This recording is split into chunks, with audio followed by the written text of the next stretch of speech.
Opa, bom dia, boa tarde, boa noite. Quanto tempo? Beleza? Pois é. Mais de mês aí sem nada no canal, né? Beleza. Vai ser intermitente ainda assim, ainda. Eu fiquei de fazer uns vídeos de fechamento, né? Mas é aquele negócio. Outras coisas estavam no caminho e foi bom para eu pensar alternativas, né? O que eu pretendo fazer com essa história. Belezinha? Bom dia, boa tarde, boa noite. Chegou por aí agora. Esse é o canal Abandonado. Meu nome é Hugo Cristo. Eu sou professor do curso de design aqui da UFES, a Universidade Federal do Espírito Santo. Originalmente a ideia era gravar vídeos no caminho da universidade, ou de casa para a universidade de casa, tanto faz, né? E de volta, bota a câmera de ação no carro aqui. Quem já viu os vídeos do canal viu que eu não edito, não faço pós-produção, do jeito que sair, saiu. E na prática chegamos quase perto dos 50 vídeos e o que ficou faltando, que era pouca coisa, para chegar nos 50, eu prometi fazer uma amarraçãozinha do que rolou esse semestre. Estamos na reta final, amanhã é minha última aula, estou fechando nota, essas coisas todas, preparando para o segundo semestre de 2025, que só começa no final de setembro. E muita coisa aconteceu desde o último vídeo. E assim, para quem não tá lembrando aí, esse semestre foi um semestre de testar IA para todo lado na educação, né? Muita coisa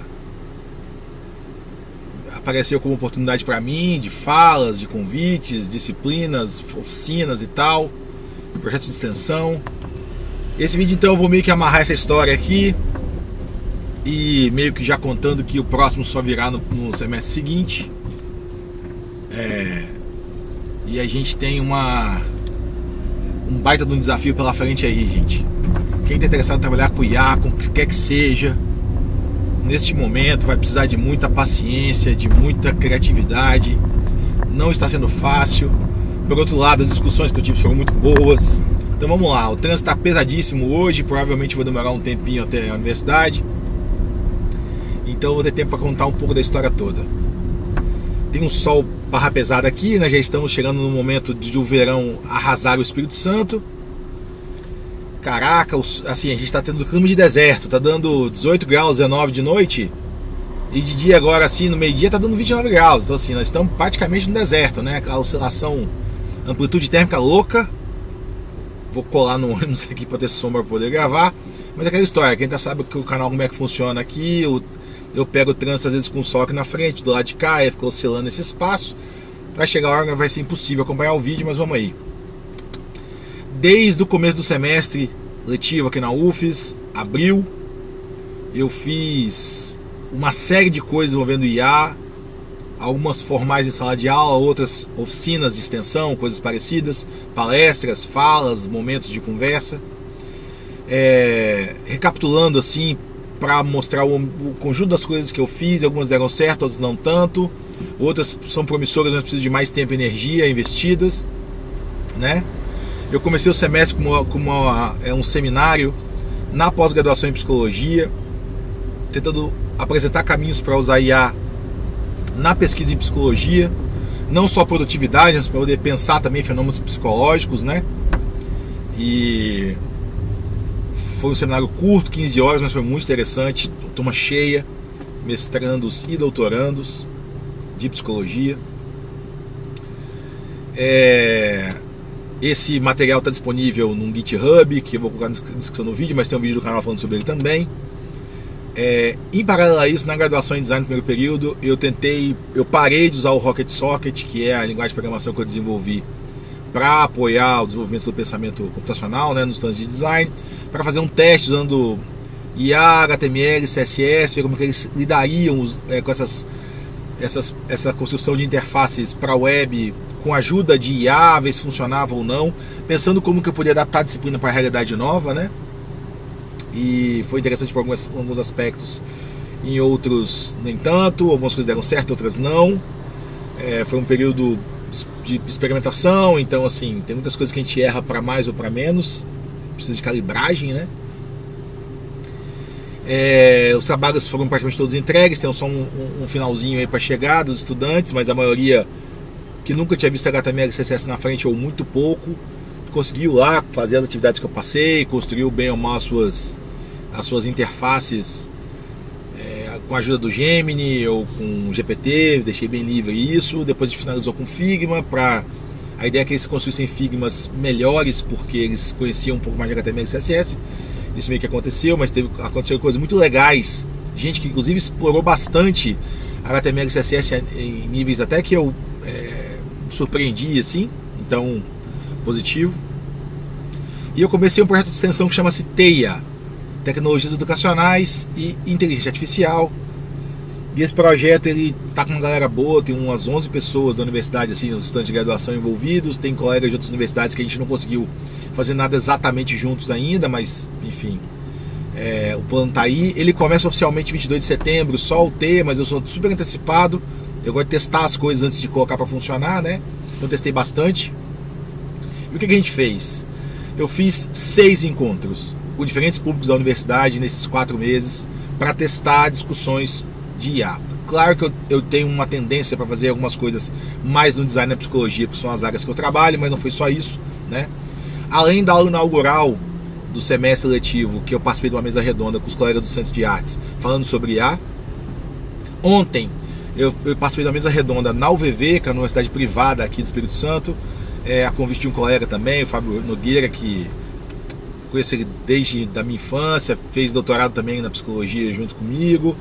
E assim, a gente tem conversas já históricas sobre tecnologia. Ele me convidou e uma colega do CRP aqui para discutir IA na psicologia, foi muito legal. E esse foi o último evento, né? Então eu tive essa participação nesses 2 eventos grandes, né, que a gente pode dizer assim que abertos ao público. Mas entre isso rolou uma oficina para estudantes de maneira geral, né, assistidos na UFES, no campus de Goiabeiras. Fiz um segundo no campus de Maruípe, que é da área da saúde. Fiz um terceiro para professores da pós-graduação em psicologia. Fiz um quarto para estudantes de design fora de sala de aula, para design de maneira geral aberta. Um quinto para técnicos da universidade, que é entre gente da Biblioteca Central, que trabalham na Pró-Reitoria de Gestão de Pessoas e também na Pró-Reitoria de Assistência Estudantil, né?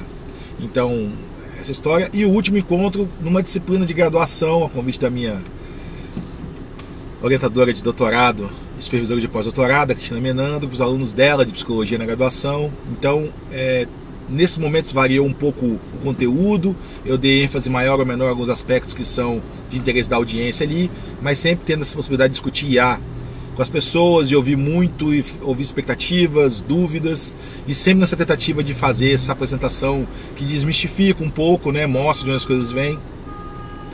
E isso foi muito legal. Mais ou menos no meio de julho rolou um congresso, né, que eu comentei aqui também, da área de avaliação psicológica em Belo Horizonte, que eu fui especialmente porque tinha muita coisa de discussão de IA pela primeira vez que eu vi assim acontecendo, concentrado, né, com gente da psicologia falando. E eu fui lá meio que para entender um pouco se o que eu estou fazendo também de pesquisa faz sentido. E sim, parece que faz muito sentido. Encontrei colegas fazendo experimentos mais ou menos como eu estou fazendo, né, de tentar explorar o comportamento do modelo em situações de estresse, assim, tipo de você mandar rodar 500 mil vezes o mesmo prompt, variando os parâmetros do modelo e vendo como é que ele se porta, que é o que eu estou fazendo, né?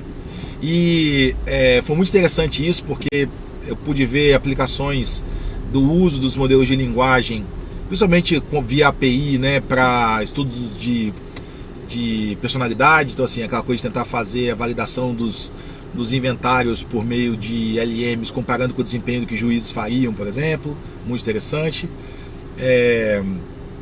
Então, voltei de lá bem animado de que eu acho que tem espaço para começar talvez a publicar as coisas que eu tenho pesquisado. Mas também vi lançamento de produtos para a psicologia lá no evento que tem essas aplicações de IA a questões de saúde mental, que é um pouco mais complicado, dada, né, a imprevisibilidade que a gente tem desses modelos ainda, a falta de confiança e tudo, mas enfim, é sinal que o bonde está andando, né? E finalmente, não menos importante, deu para entender também assim um pouco quais são as expectativas que os psicólogos, pesquisadores da psicologia têm em relação a essas coisas. Então, tanto na conversa que eu tive com os colegas de pós-graduação, quanto no evento do IBAP, né, em Belo Horizonte, deu para ver um pouco que tem pessoas com interesses muito específicos, já meio que resolvidos, consolidados. Olha o sol na cara, gente. Vou pegar de lado daqui a pouco e vou melhorar um pouquinho. Mas muito consolidados alguns interesses e alguns grupos até ligados à ANPEP, né, que é a Associação de Pesquisa na Pós-Graduação e Psicologia, galera com coisas bem adiantadas, com trabalhos meio que submetidos já, então isso é positivo. Mas tem essa dificuldade de você explicar as entranhas, né? E por conta disso eu comecei um projetinho didático de tentar construir o código que treina um modelo de linguagem desse de brinquedo. Na verdade vai ser bem menor do que o normal, por N questões, tanto de seleção do corpus, quanto eu vou pegar coisas que são de domínio público, né, para não fazer essas loucuras que tu não faz, numa escala menor também, mas para poder fazer todas as etapas desse treinamento, construir, né, o encoder, o decoder, os mecanismos atencionais do modelo, para entender como ele funciona, botando a mão na massa e explicar melhor. Eu entendo um bocado disso, tenho lido bastante, só que quando você faz e implementa as coisas ficam muito melhores, né? E tem uma farta disponibilidade de códigos de implementação desses modelos em Python. Eu estou fazendo em R, que eu gosto mais, né? Eu tenho uma relação histórica com R aí, então prefiro, até para poder me obrigar a construir do zero o código e não pegar uma coisa pronta, tentar entender como é que o código de Python funciona para aquela tarefa específica, o treinamento do modelo, e implementar em R. E eu estou fazendo devagar, e a hora que isso estiver pronto eu vou transferir para uma coisa que eu comecei a fazer também. Eu percebi que um dos grandes baratos na minha disciplina de graduação, que eu dou para os ingressantes de design, é que o Rocket Socket é um ambiente de aprendizagem assim, que ele não tem barreiras, né? Na verdade ele tem... As exigências de entrada são muito baixas, e a gente fala isso de todas as linguagens construcionistas, né?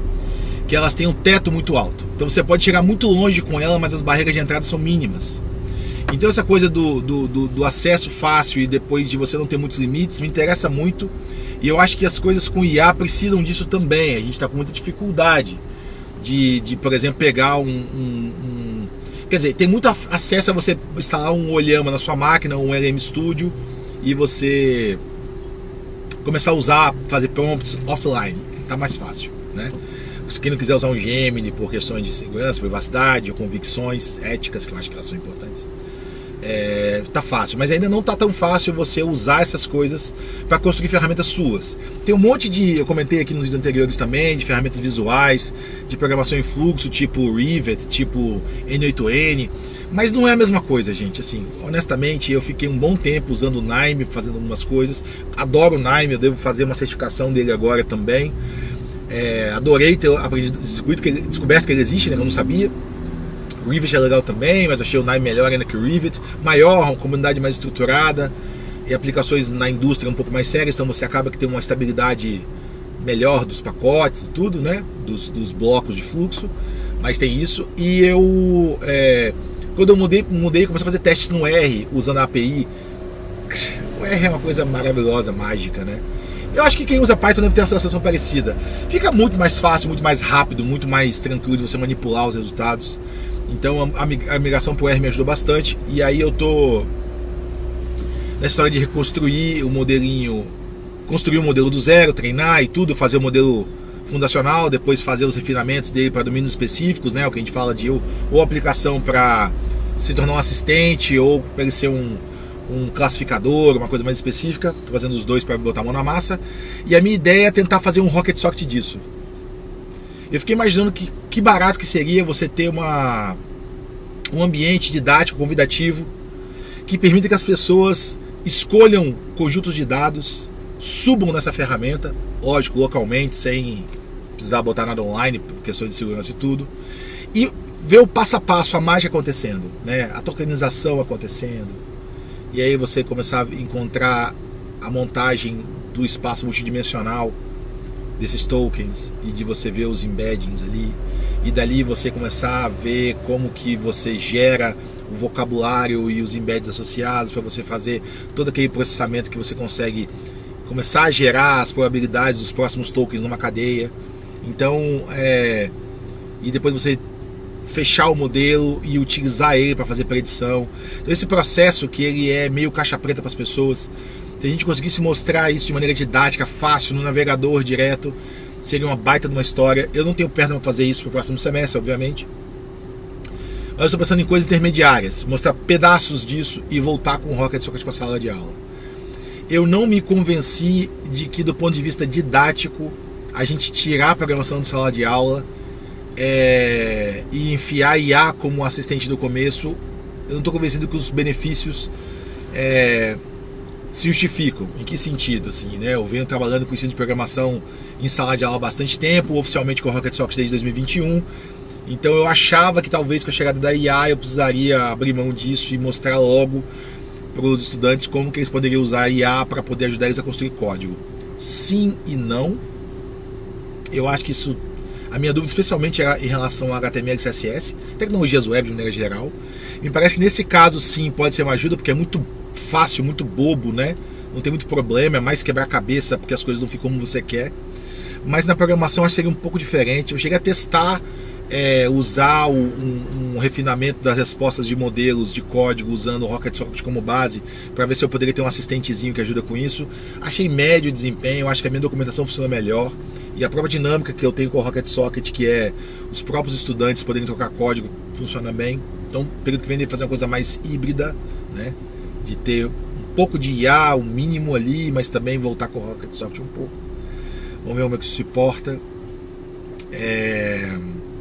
E eu acho que ter um Rocket Socket para IA, como meus orientandos de iniciação científica estão desenvolvendo, né? Rocket Socket para CAD e para animação, eu acho que a gente poderia ter um ambiente didático, inclusive ligado um pouco nas recomendações que o pessoal lá de Porto Alegre fez, né? De como você levaria IA para a sala de aula dentro dessa lógica do pensamento computacional.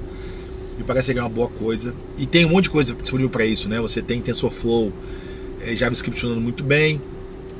Você tem uma biblioteca que eu descobri que chama ML5.js, ML5, né, de Machine Learning, e ela tem um jeitão de P5, né, que é o Processing para JavaScript também. Então acho que temos lá umas possibilidades.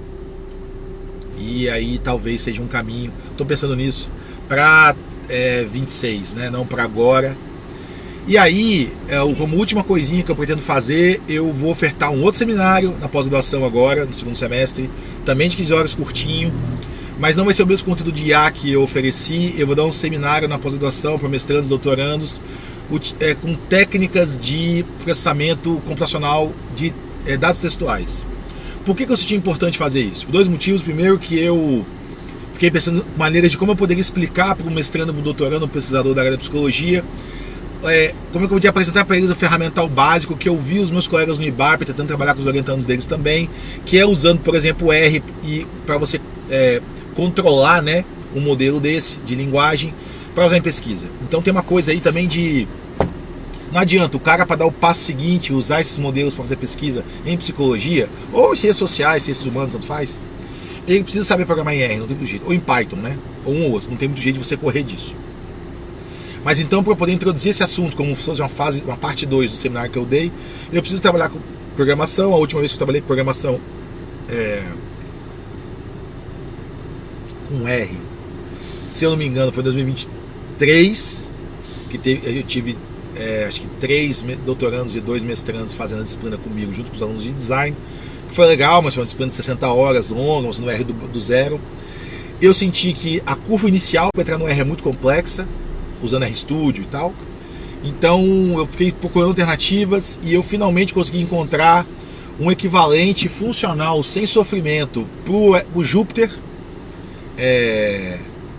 offline, que eu posso utilizar para romper essa barreira inicial e mostrar o R com pouco atrito de entrada e com também um teto alto, né, nessa coisa muito do construcionismo que me interessa, que é Positron, né? O Positron, enfim, que é do mesmo fabricante que é da Posit, que é a empresa que desenvolve o RStudio. Eles lançaram um editor de código, um IDE, baseada no VS Code, o que é um avanço, porque o VS Code é mantido pela comunidade, já está maduro, é leve, e que suporta nativamente, assim como o VS Code, notebooks tipo do Jupyter. Isso é muito positivo, porque você construir um código do zero dentro do RStudio, você tem que ensinar o RStudio também. Toda aquela coisa meio complicada do R, de que você executa trechos de código, não um código inteiro. Isso não é fácil de explicar para as pessoas, né? Instalar pacote, coisa do gênero. E quando você usa o Jupyter Notebook, que é um inferno de instalar, putz, o negócio... Cara, tudo que tem Python, eu não sei, as pessoas que usam Python têm problemas. É um monte de pacote, uma instalação maluca, e é pip, e é criar ambiente virtual, e não sei o que. Isso para uma pessoa que está entrando é uma loucura, não tem como fazer. É muito trabalho. Diferente de você, sei lá, pegar um cara que está aprendendo Scratch, ou o mesmo Rocket Software, o cara abrir o logo, começa a escrever coisas. Sem instalar nada, sem dificuldade, documentação fácil, exemplos diretos, simples. Cara, Stack Overflow, esses lugares são inundados de problemas, gente com problemas com coisas básicas de começar a fazer funcionar o código no Python. É uma loucura. Pro Python básico você vai. Agora começa a fazer esses atravessamentos assim, fica difícil. Então, por exemplo, mesmo usando um Anaconda da vida, que é um gerenciador de pacotes de instalações gigantesco, o Jupyter Notebook que roda R, roda um R velho.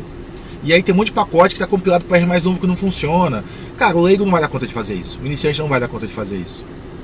E com o Positron, sei lá, você vai ter a opção de ter tudo que o RStudio tem, em termos de maturidade, da versão do R e tudo, mas suave, eu posso botar um notebook rodando ali. Hugo, por que você não usa o Google Colab? Porque eu, preparando aula numa manhã para esse seminário, eu estourei a minha quantidade de unidades computacionais que o Google oferece. E eles têm que pagar. Cara, aquele negócio é um consumo meio louco, achei meio bobo fazer isso. E você tem uma série de soluções online aí que você, sei lá, bota no GitHub depois que eu gerei o notebook, o cara baixa, abre no Positron sem nenhum tipo de atrito, entendeu? E quem quiser até instalar o Jupyter Notebook sem o Anaconda e tal, que tente, mas tem um monte de pacote bacana que eu quero usar que não está disponível. Então a minha ideia, nesse seminário do segundo semestre, que vai rolar em novembro, é disponibilizar notebooks, que eu estou chamando de laboratórios de código, que eu vou fazer literalmente a explicação do conteúdo em sala de aula e vou ter uma contrapartida, passo a passo, usando notebooks, explicando para as pessoas que elas executem o código ali. E como eu vou trabalhar com dados textuais, eu vou fornecer conjuntos de dados interessantes no domínio público, sei lá, eu peguei a obra inteira do Machado de Assis para explicar algumas coisas básicas de tratamento e processamento de texto, do básico, gente, tipo desde conceitos que são úteis para você construir um modelo de linguagem, sei lá, você aprender o que é bag of words, você aprender o que é um skipgram, você aprender o que é tokenização para remover, sei lá, acento, padronizar, encoding. Tem um monte de coisa que é básica, que você precisa aprender a fazer, montar vocabulário de contar, né, o vocabulário básico do seu corpus. Então essas coisas você pode mostrar usando um notebook desse dentro do Positron. E o Positron tem um extra, porque ele vem com uma IA embutida, que a Posit fez. E aqui um parênteses rapidinho, assim, eu fiquei em êxtase, porque eu não sabia, por coincidência da vida. Eu sou um cara muito velho de desenvolvimento para web, né? Eu comecei a trabalhar com web em 98 profissionalmente, e na época que eu comecei, o nosso editor querido era o Homesite, que era a versão HTML de quem usava CodeFusion, que era uma linguagem, uma das primeiras linguagens de script que a gente tinha, usando marcadores, né? Super pioneiro assim, que era de uma empresa que chamava Aller. O J.J. Aller, que é o fundador da Aller, ele é fundador da Posit, eu não sabia. Ele é o cara que criou o RStudio. Isso é muito engraçado, como é que depois de, quase 30 anos de começar nesse mercado, nessa profissão aqui, eu sou completamente viciado num ambiente que foi criado pelo cara que eu também era viciado lá atrás. Um monte de gente usava outros editores de código, de HTML na época, e eu adorava o Homesite. Eu fiquei órfão quando a Macromedia comprou a Aller e começou a integrar com o Dreamweaver, e depois o Homesite acabou. Eu fiquei órfão. Depois eu mudei pro Brackets, por exemplo, que é uma coisa que eu uso hoje até contra quase todo mundo, né? Porque eu não gosto do VS Code para HTML e CSS. Eu achei ele muito cheio de coisa. E o Homesite era um editor de código limpo, assim como o Brackets né? Então, eu fiquei muito feliz de saber que o J.J. Aller é o fundador da Posit, que são os donos da RStudio e do Positron.